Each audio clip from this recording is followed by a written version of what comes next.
Hey there, tennis fans. I'm Grace Carter, and this is Tennis Now, presented by Tennis Express. Tennis Express, ordered today, and it ships today.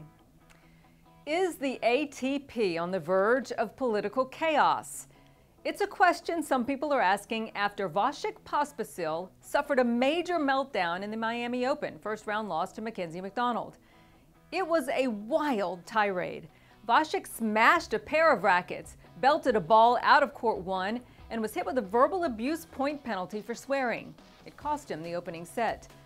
That was all a prelude to a changeover rant where the Canadian called ATP Chairman Andrea Gaudenzi an effing a-hole and threatened to sue the ATP if he was defaulted. Poor chair umpire who had to sit there and take it all, Arnaud Gabas. It's a bit of a mess, but I'm going to try to explain the situation, although there is no excuse for his behavior. So, Pospisil is a former ATP council member. He then worked with Novak Djokovic to launch the Professional Tennis Players Association last summer. He says his blow-up was rooted in what he said was Gaudenzi screaming at him during a player meeting in Miami the night before his match. He claims the leader of the ATP screamed at him for an hour and a half. He says all he was trying to do was unite the players on tour. Afterward, Vasek posted an apology on Twitter saying, "I disrespected the game I love, and for that I'm truly sorry. By way of explanation, I felt deeply unnerved during a meeting between players and ATP executives last night, and I underestimated the toll those emotions took on me until I stepped on the court today." Now, Canadian website Open Court reports that Gaudenzi and Pospisil indeed went at it in that player meeting, and says the ATP chairman called Vasek uneducated and ignorant. So the feud between the ATP and the PTPA is getting pretty personal and very ugly. We've not yet heard the ATP side of the story, nor have we gotten any word on a potential fine and punishment that Vasek Pospisil will be facing.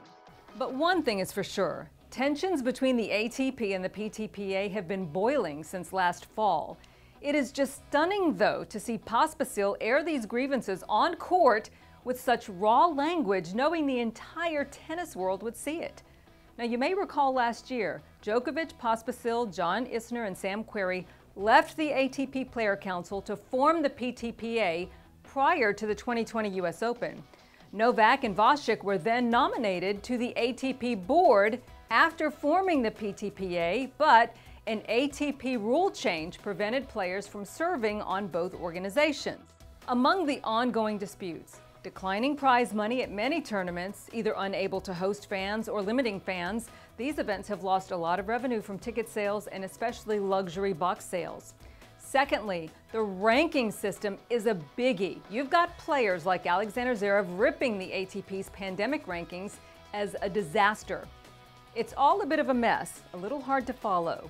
Novak and Vasek say they're fighting for the rights of all players and argue that the ATP has sided with the tournaments rather than the players in its pandemic planning. Others, though, say the ATP is simply trying to do its best to adjust and sustain the sport during a global pandemic.